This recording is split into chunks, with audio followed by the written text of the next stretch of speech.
नमस्कार, जय जोहार।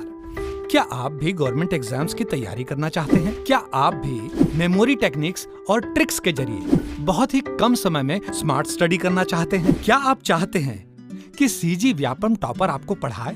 तो डाउनलोड करिए योगेंद्र साहू क्लासेस ऐप। यहाँ 10 से अधिक गवर्नमेंट एग्जाम्स क्रैक करने वाले और सीजी व्यापम टॉप करने वाले योगेंद्र सर सीजीपीएससी और सीजी व्यापम के अंतर्गत होने वाले सभी एग्जाम्स की तैयारी कराएं। तो डाउनलोड करिए Yogendra Sahu classes app to be the best, learn from the best.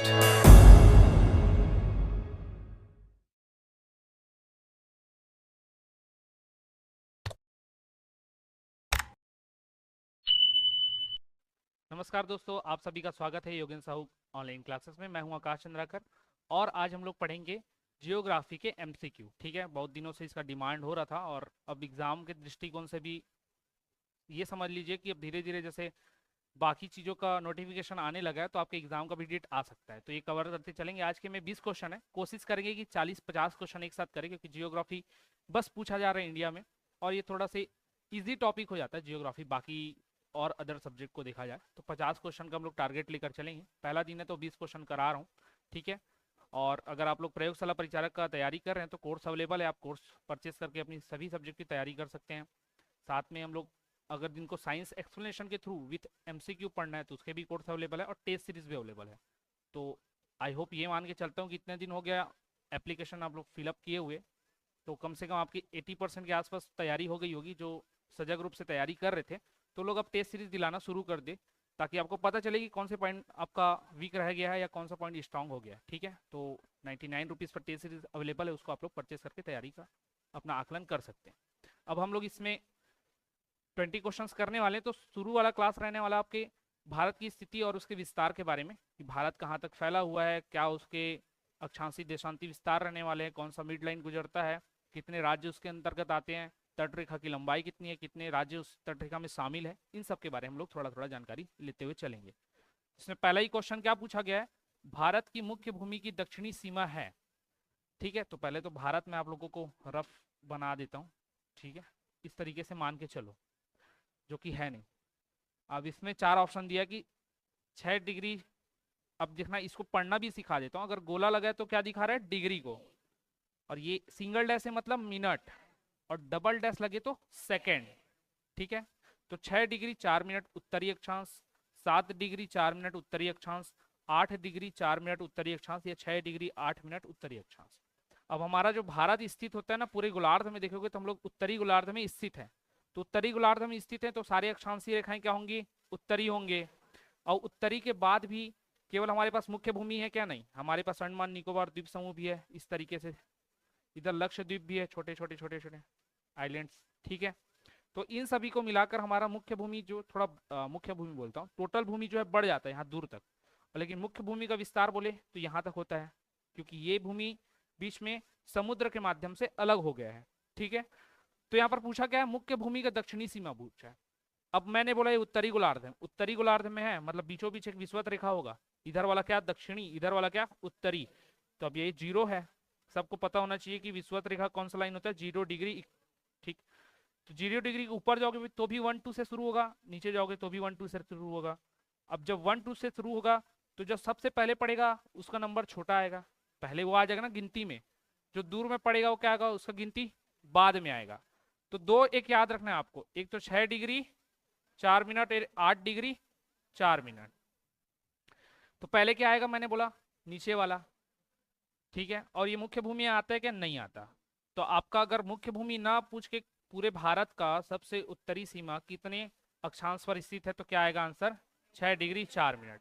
लेकिन मुख्य भूमि पूछे तो क्या आएगा, 8 डिग्री 4 मिनट। तो आपका आंसर क्या हो जाएगा, 8 डिग्री 4 मिनट उत्तरी अक्षांश। तो ये भी याद रखना, उत्तरी अक्षांश है कि दक्षिणी। 8 डिग्री 4 देख के उत्तरी और दक्षिणी दोनों दिए तो आपको क्या लेना है, उत्तरी अक्षांश को लेना है। और टोटल भारत का पूछा जाए सबसे उत्तरी सीमा तो 6 डिग्री 4 मिनट। क्लियर। अब इसी में एक चीज और देख लो, ये भी मैंने किसके बारे में बताया, उत्तर नीचे के बारे में। सबसे ये दक्षिणी सीमा बताया, सबसे उत्तरी सीमा का क्या है तो, हाँ ठीक है, डिग्री क्या है 37.6। 37 डिग्री 6 मिनट। ये क्या है आपकी सबसे उत्तरी सीमा। और जब पूर्वी सीमा की बात करें, पूर्वी सीमा की तो क्या होता है 98 डिग्री 2 5। और इधर का 68.7, यही है। तो ये याद रख लेना। ये आपका क्या हो जाएगा पश्चिमी, ये क्या हो जाएगा आपका पूर्वी, ये क्या हो जाएगा उत्तरी, और ये 8-4 क्या था आपका दक्षिणी, और इधर 6-4 क्या था, ये भी क्या था उत्तरी। ठीक है, सबसे अंतिम वाला। तो ये 4 याद रख लेना भाई, इसको याद नहीं होगा बार बार पढ़ लेना। ठीक है, आगे बढ़ते हैं। क्वेश्चन नंबर 2, भारतीय मानक समय आधारित है। तो भारतीय मानक समय रेखा क्या, तो इसको बोलते हैं इंडियन स्टैंडर्ड टाइम, IST के नाम से इसको जाना जाता है, इंडियन स्टैंडर्ड टाइम। ठीक है, भारतीय मानक समय रेखा। अब किसी भी देश का, केवल भारत का नहीं, किसी भी देश का अगर इंडियन मानक समय रेखा पूछा जाए तो उस देश के बीचों बीच से गुजरेगा। अब जो देश बड़ा है उसमें बहुत सारे मानक समय रेखा होते हैं, जो देश छोटा है उसमें एक ही होता है। तो हम लोग हमारे देश के अनुसार जब इधर 68-7 इधर 98-25 देखते हैं तो उसके अकॉर्डिंग बीच का एक लाइन खींचते हैं, जो कहाँ से जाता है आपके 82.5 डिग्री पूर्वी देशांतर से। अब तो 82.5 डिग्री तो आपको याद रखना ही रखना है, साथ में क्या याद रखना पूर्वी देशांतर। ये क्यों, क्योंकि जिस प्रकार हम लोग उत्तरी गोलार्ध में स्थित है उसी प्रकार अगर पूर्व और पश्चिम देखा जाए तो हम लोग किस ओर आते हैं पूर्व की ओर। तो जो देशांतर रेखाएं होंगी वो कैसी होंगी पूर्वी देशांतर। तो 82.5 डिग्री पूर्वी देशांतर क्या है आपका भारतीय मानक समय रेखा, ये याद रखना। फिर देखते हैं क्वेश्चन नंबर 3, भारत का दूर दक्षिणी भाग की भूमध्य रेखा से दूरी कितनी है। ठीक है, तो ये कितना होता है 876 किलोमीटर। इसको डायरेक्ट आपको याद रखना 876 उल्टी गिनती याद रखना 876 किलोमीटर। किससे दूरी भूमध्य रेखा से दूरी, किसकी भारत की दक्षिणी सीमा की। फिर भारत की स्थलीय सीमा की लंबाई कितनी। अब स्थलीय सीमा क्या, क्योंकि हमारा भारत कैसा है उपमहाद्वीप की कैटेगरी में हम लोग रखते हैं। उपमहाद्वीप मतलब क्या, जो कि प्राकृतिक दृष्टि से या फिर प्राकृतिक बनावट से एक महाद्वीप के समान हो लेकिन उसका रूप कैसा हो छोटा हो, वो क्या होता है आपका उपमहाद्वीप। ठीक है, जिस प्रकार एक और हमारा क्या है हिमालय, और अगर हम लोग इधर जुड़ते भी हैं तो नीचे की ओर क्या आ जाता है समुद्र। ठीक है, और तीन ओर से क्या है समुद्र से घिरा हुआ है, तो इसको प्रायद्वीप भी बोल देते हैं। ठीक है, अब इसमें स्थलीय सीमा की लंबाई किधर होगी। अब जो एरिया समुद्र से जुड़ा है क्या ये स्थलीय सीमा में आएगा, क्या नहीं आएगा। जो ऊपर के साइड जुड़ा हुआ है वही क्या आएगा आपके स्थलीय सीमा में। तो ये आपके इधर पाकिस्तान से शुरू होता है और इस प्रकार चाइना, भूटान, नेपाल, म्यांमार और बांग्लादेश को कवर करते हुए टोटल इसकी लेंथ हो जाती है 15,200 किलोमीटर, जो कि क्या है आपकी स्थलीय सीमा।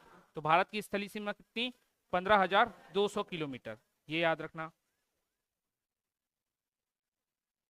क्वेश्चन नंबर 5, भारत का प्रमाणिक समय उस स्थान का स्थानीय समय है जो स्थित है। तो ये इंडियन स्टैंडर्ड लाइन के बारे में पूछ रहे थे, जो हम लोग अभी IST लाइन देखे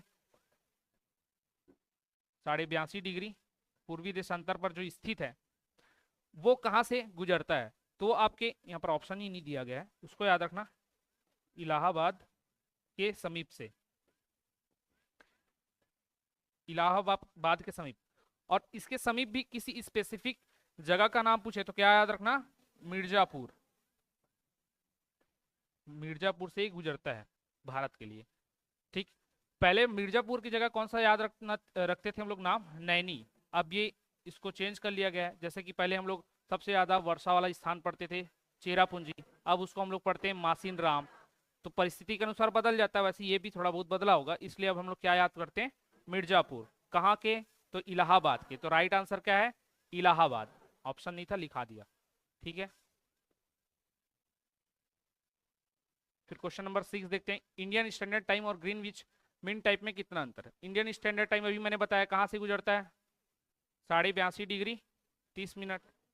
ठीक है, ये 82.5 डिग्री इसको बोलते हैं।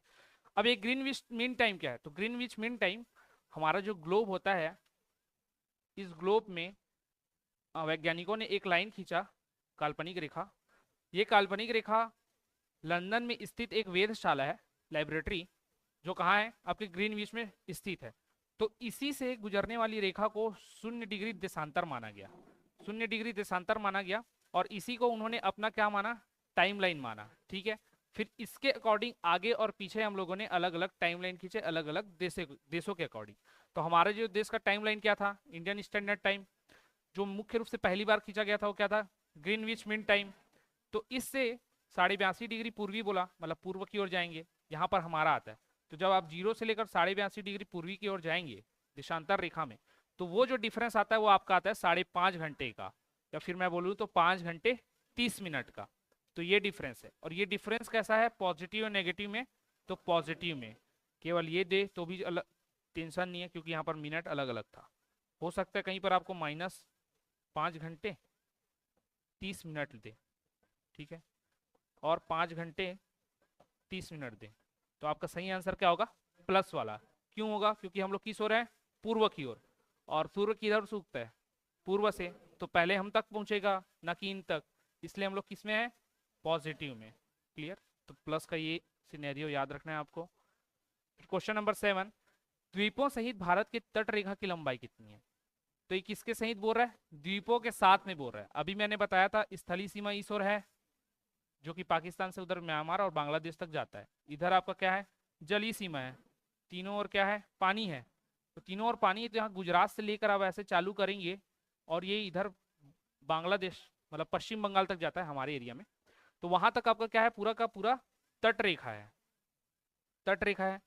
तो ये तो मुख्य भूमि का बात हुआ, लेकिन हमारे पास क्या स्थित है, द्वीप।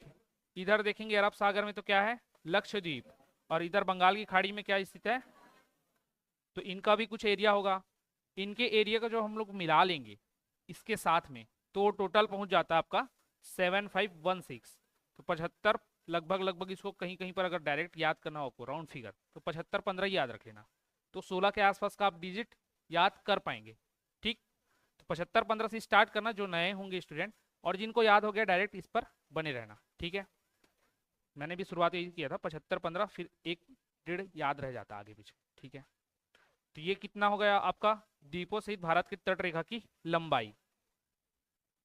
फिर भारत की उत्तर से दक्षिण की स्थिति, या उत्तर से दक्षिण तक की लंबाई कितनी है? तो उत्तर से दक्षिण क्या, ये हमारा ऊपर में ऐसे बनाते हैं हम लोग, ठीक है, अगर ऐसे बना ये भारत का नक्शा, तो ये हो गया क्या, उत्तर, और ये क्या हो गया आपका दक्षिण। तो यहां से लेकर अगर यहां तक की लंबाई पूछे तो कितना होता है आपका 3214 किलोमीटर। कितना, 3214 किलोमीटर। सिमिलर अगर पूर्व से पश्चिम या पश्चिम से पूर्व की लंबाई पूछे तो ये कितना आ जाता है आपका 2933।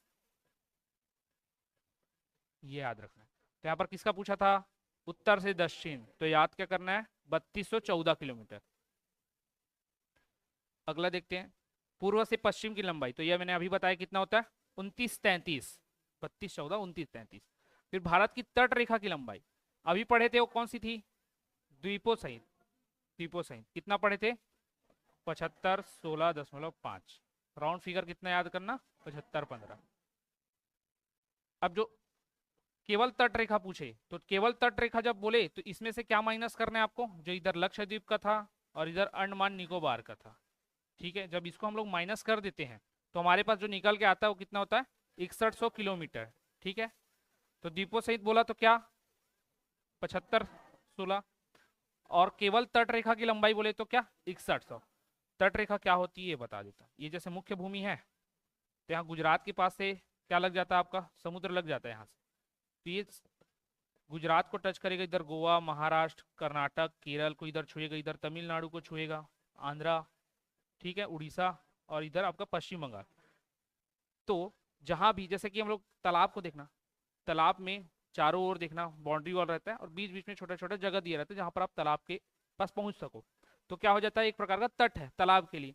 सिमिलरली भारत इतना बड़ा देश है, तो जहां पर से भी हम लोग समुद्र के लिए एक्सेस कर सकते हैं, उतनी सारी लाइन आपके क्या कहलाएंगे, तट रेखा।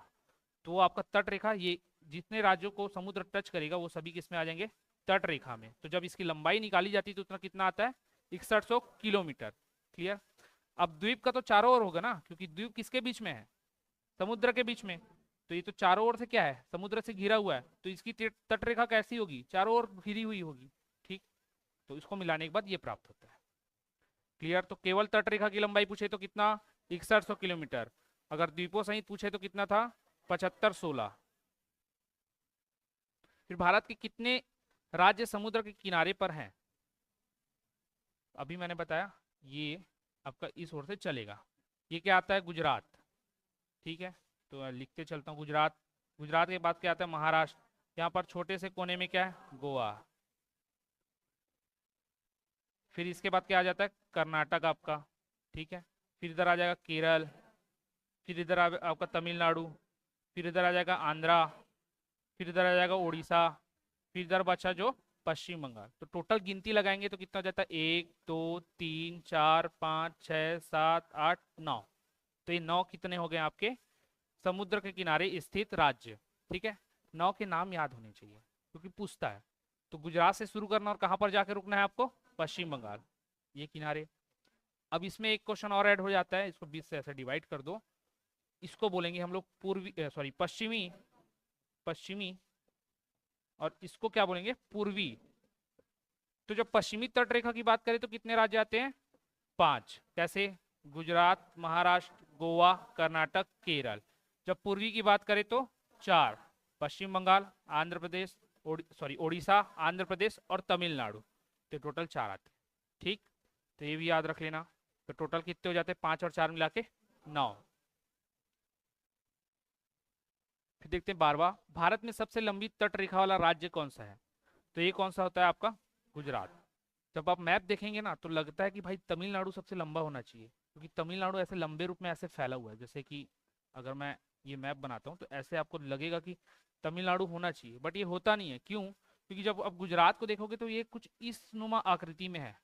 ठीक है, तो ये सीधा नहीं है, लेकिन इसमें क्या है? कोने कोने में ऐसे समुद्र का पानी पूरा घुसा हुआ है। इसी वजह से उसकी लंबाई क्या हो जाती है? सबसे अधिक। तो भारत में सबसे लंबी तट रेखा वाला राज्य गुजरात, और सबसे छोटा गोवा, क्योंकि राज्य ही छोटा है, नाम भी छोटा है, गोवा। ठीक है, फिर क्वेश्चन नंबर 13, निम्नलिखित भारतीय राज्यों में से किसने, किस से होना चाहिए, किस से होकर कर्क रेखा नहीं गुजरती? तो पहले, ठीक है, उत्तर प्रदेश ऑप्शन के अकॉर्डिंग, बट पहले कर्क रेखा क्या होता है ये समझ लो। तो ये एक प्रकार का अक्षांशीय रेखा होता है। ठीक है, उत्तरी या दक्षिणी? उत्तरी अक्षांश। ये उत्तरी अक्षांश कितना? 23.5 डिग्री, ये भी याद रख लेना। ठीक है, अब ये जब इस प्रकार से हमारे भारत से गुजरता है तो ये हमारे भारत को लगभग 2 भागों में क्या कर देता है? बांट देता है। ठीक, और इसके नीचे ज्यादा गर्मी पड़ता है, इसके ऊपर कम गर्मी पड़ता है। ठीक है, इतना याद रखना। अभी 23.5 डिग्री उत्तरी अक्षांश को हम लोग कर्क रेखा बोलते हैं, ये याद कर लिए। दूसरा पॉइंट ये कि कर्क रेखा भारत को 2 भागों में बांटता है। अब ये कर्क रेखा जब भारत को बीचों बीच से बांटता है ना, तो कितने राज्यों से गुजरता है? तो कितने राज्यों से गुजरता है? टोटल ये 8 राज्यों से। 8 राज्य कौन कौन से? गुजरात, राजस्थान, मध्य प्रदेश, छत्तीसगढ़, झारखंड, उसके बाद उड़ीसा पहले आएगा, नहीं, झारखंड, झारखंड के बाद पश्चिम बंगाल, त्रिपुरा और इधर मिजोरम। टोटल 8 हुए होंगे। ये गुजरात, 1 2 3 4 5 6 7 8। ठीक है, तो उड़ीसा और बीच का और कौन था? एक उड़ीसा। हाँ, उड़ीसा को आपको याद नहीं रखना है, ठीक है, उससे नहीं जाता। तो गुजरात, राजस्थान, मध्य प्रदेश, छत्तीसगढ़, झारखंड, पश्चिम बंगाल, त्रिपुरा और मिजोरम, ये टोटल 8 राज्यों से गुजरता है। ये 8 के नाम याद है तो आप आसानी से बता पाओगे कि किससे गुजरेगा और किससे नहीं गुजरेगा। यहाँ पर क्या पूछा था? नहीं गुजरता है, तो 8 के नाम में मध्य प्रदेश, उत्तर प्रदेश आ रहा था क्या? नहीं, तो यही क्या है आपका सही आंसर, इससे नहीं गुजरेगा। एमपी से गुजरता है, झारखंड से भी गुजरता है, सीजी से गुजरता है, गुजरात से गुजरता है, महाराष्ट्र से गुजरता है, पश्चिम बंगाल से गुजरता है, उधर आपका त्रिपुरा और मिजोरम।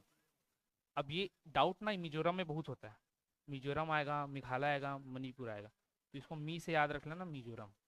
ये त्रि में मात्रा किसका आ रहा था? ई का, तो मिजोरम में मा में भी मात्रा किसका आएगा? ई का, तो मिजोरम से जाएगा।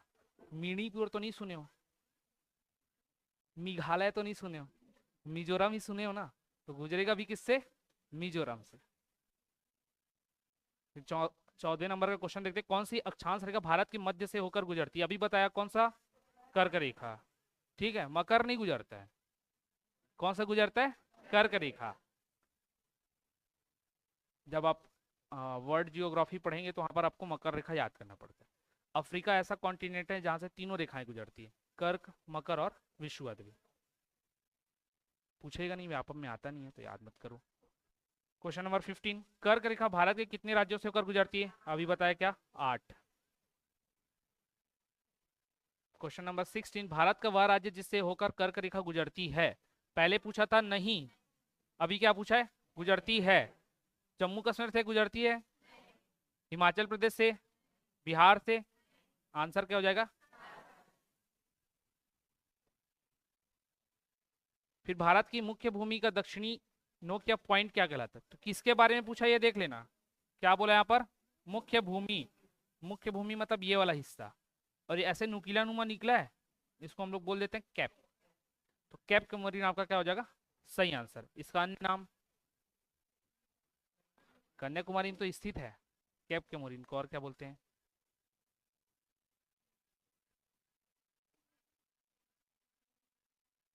पढ़ के आना आप लोग, मेरे को पता लेकिन नहीं बताऊंगा, हर चीज़ बता देता हूँ, मेरे को भी नहीं बताना, ठीक है? कल पढ़ के आना फिर बताना मेरे को, केमिस्ट्री की क्लास से पहले। क्वेश्चन नंबर 18, भारत के दक्षिण में सबसे दूरस्थ स्थल कौन सा है? जो यूट्यूब में देख रहे हैं उन लोग भी अगर पता होगा उसका अन्य नाम तो कमेंट करके जरूर बताना। फिर भारत के दक्षिण में सबसे दूरस्थ स्थल कौन सा है? तो दक्षिण में बोला है, और क्या बोला है? सबसे दूरस्थ बोला है। यहाँ पर मुख्य भूमि का बात किया क्या? नहीं। तो आपको सबसे दूरस्थ बोले तो क्या लेना है? इंदिरा पॉइंट। कहाँ स्थित है? अंडमान निकोबार। और अंडमान निकोबार में भी कौन से निकोबार में? ग्रेट निकोबार, ठीक है? जैसे अभी हम लोगों ने देखा था कर्क रेखा 8 राज्यों से गुजरता है, वैसे एक IST लाइन पढ़े, इंडियन स्टैंडर्ड टाइम लाइन, वो कितने राज्यों से गुजरता है? हाँ बोल सकते, इसमें नहीं आएगा वो आप लोग कमेंट करके बताना, और साथ में राज्यों के नाम भी कमेंट करके बताना। फिर भारत के दक्षिण में सबसे दूरस्थ देख लिए थे हम लोग, इंदिरा पॉइंट। ये इंदिरा पॉइंट है सबसे दूरस्थ में। जो ऑनलाइन स्टूडेंट है बताना कि सबसे उत्तर में जो स्थित है उसका नाम क्या है? ऑनलाइन वाले क्या बोल रहे थे? ठीक है। फिर क्वेश्चन नंबर 19, इंदिरा पॉइंट का अन्य नाम क्या है?